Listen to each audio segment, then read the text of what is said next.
July 2nd, Saturday, 2022, just about 30-something days before the election.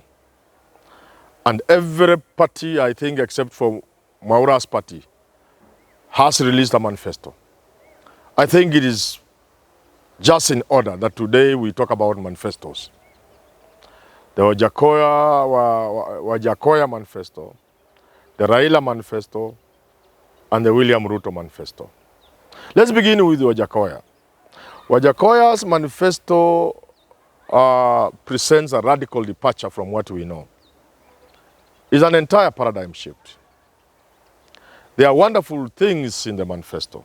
Actually, if I run for office of president and win, I will implement some of the manifesto, some of the items in the Wajackoyah manifesto. Some of them are wonderful, others are outrageous, others like the dogs and the other things are repulsive. You know, they are real out of taste. But the radical ideas within Wajackoyah's manifesto are items over which this country should have a conversation. For example, many people are laughing off the marijuana. The marijuana plant for medicine is being adopted by many countries across the world. Here in Africa, we have South Africa and I think Zimbabwe. Some states in America and other countries. It is a wonder plant from a medical point of view and from an economic point of view. Granted, Wajackoyah may not understand that the figures he's flouting may be good for campaign. I hope he doesn't believe in them, because once you plant the marijuana, it will be subject to the usual curse. For example, the curse of oil. Angola, Nigeria, some other countries with huge deposits of oil, producing huge oils. And yet just the other day, people were fighting on queues in Nigeria, queuing for petrol. And not much money would come out of it. So this marijuana thing may be a wonderful plant, commercial plant, cash crop. But it may not be as wonderful as Wajackoyah may want us to believe, that if we planted it in Nyeri, every Kenya will get a dividend check of 200,000 at the end of every year. That is like people who go into Matatu. Someone tells you how wonderful it is. You put, they are called what? These minibuses. Ngong town. Someone takes a pen and they tell you one trip is 7,000. If you do 2 trips in the morning and two in the evening, you can see how much you are getting in a month. That in between the peak hours of 9 and 3, you can then pay the conductor, the driver, and the police, and a few other expenses. When you put the matatu on the road, you realize that's not true. The reality is quite different. But still, I have advocated for the same. I began this about 5 years ago, to say instead of wasting time trying to resuscitate sugar in Western Kenya, which you will never be paying at all.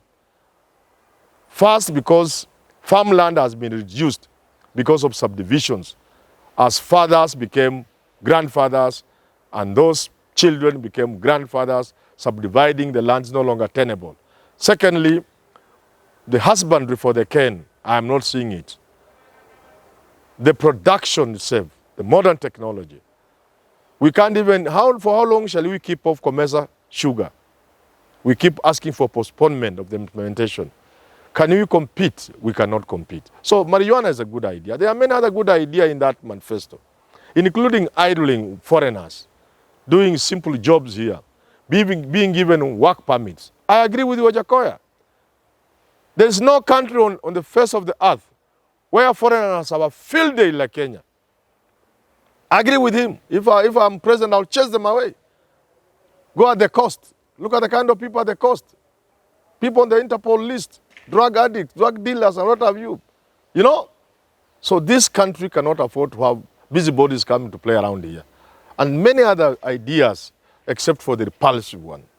But the time for Wajackoyah is not now. Those radical proposals cannot work. The paradigm shift may not be accepted now. Neither does Wajackoyah have the numbers to get to State House. And even if by some chance he got there, he doesn't have the infrastructure to take over government and run government. So let's leave Wajackoyah and say he has entertained us enough. But bear in mind, there are good ideas in that manifesto. The time may not have come, but a time surely will come when some of those items, some of those proposals in the Wajackoyah manifesto will actually be actualized. The Raila manifesto is a simple document, which in my view would be the way perhaps a manifesto should go. In my thinking, I could be wrong, a manifesto is a dream, a vision you have as an individual seeking to get state power to be able to implement. It could be you or your party or a group of people, and then you could sell it to the country through a manifesto. And I don't think a dream will need to be as detailed as the Kenya Kwanza or UDA manifesto. And I'm coming to that. Many people have failed to understand what I mean. When you give so much detail, then you open yourself. Because the moment you go into details, you'll begin to say things in detail, including costing them, and there are so many variables over which you have no control. Even if you say you are going to do 1, 2, 3, you are going to bring this change, you are going to bring this administrative change, some of those changes cannot be effected until Parliament passes certain laws. Do you have control of Parliament? Some of those changes will be subject to physical scrutiny, physical policy. You may be thinking you can put money here and quote the figures, but physical discipline that you may come face to face when you become president may make it impossible. So then you have a problem now facing the same country. So you need to keep it as broad as possible to give yourself operating room, to give your experts operating room. Some of the things you can mention in public rallies, that when I become president, I will hire judges, I will do this. Those you can give in public rallies. But in a manifesto, you need to be very, very, very careful. Because some of those things could tie you, and you end up with a laptop mess, with a stadium mess. So a manifesto, and I'm now with the Kenya Kwanza manifesto, the UDA manifesto. They have very wonderful ideas which can change this country. The only problem is when you go into those sort of details that can challenge you in implementation, because you are not in control of all the variables. So you actually just being smart so that you can wriggle. You can see what to implement, what not to implement. I want to give an example of the Ekuru Okot, Punguza Mzigo. Wonderful proposal to amend the constitution. But therein, you could find he has even costed things, including the salaries of MPs. How can you do that? Perhaps you can give as a percentage of the budget of GDP of revenue collection, but it cannot be the exact figure because there are changes. If you say MPs are going to be earning 100,000 and you put it in the constitution, look at the changes. Look at the shilling to the dollar now. Look at the volatile economic environment in which we operate today. 100,000 shillings in the next 10 years could just be like 10 shillings. So what will you do? Will you keep amending the constitution every time the shilling loses value? That will be tricky. That's not how you design broad programs that have a long-term thing. You don't do that. You give room, you give maybe percentages. So I see the same problem with the Kenya Kwanza manifesto. Finally, on the Kenya Kwanza manifesto, which is a good manifesto, I've said before. There are many wonderful things inside. But what caught my attention is the billions. Every 2-3 sentences, billions are rolling down. Every 2-3 sentences, expenses. Forget about the 250 billion, 250 billion, 250 billion. You have to put in place the other billions for hiring teachers. You have to put in place the other billions for the other thing that was not mentioned. Ultimately, when you look at the billions, two things come to mind. That's the UDA manifesto is more trickle down than anything else. Because you are pouring, actually you are not trickling down. You are pouring billions down there. You see, so where is the bottom up? I have not seen the billions coming from up down. They are being poured down. The second thing you notice is the Kenya Kwanza manifesto is long on expenditure.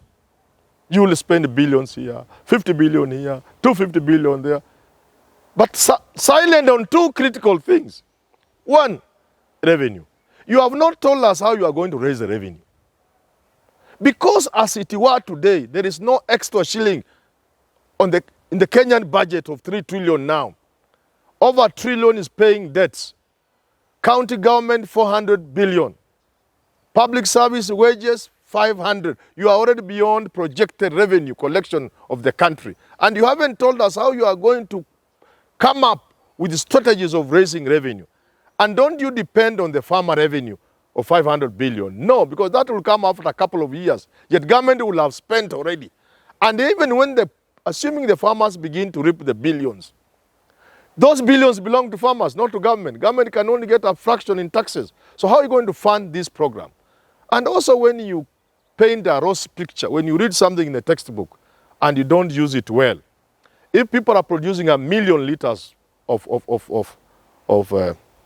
milk, and you play the economic gymnastics you are talking about, and instead of 1 million liters, you have 10 million liters, things happen.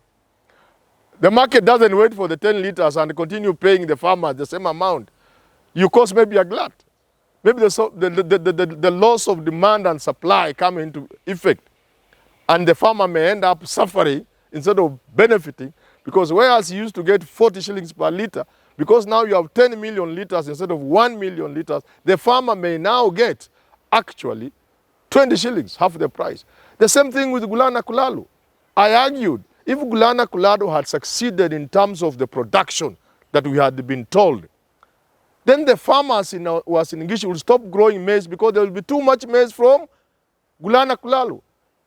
And if they continued growing anyway because there's nothing else they can switch to immediately, then the price of maize would have been terrible for the farmer.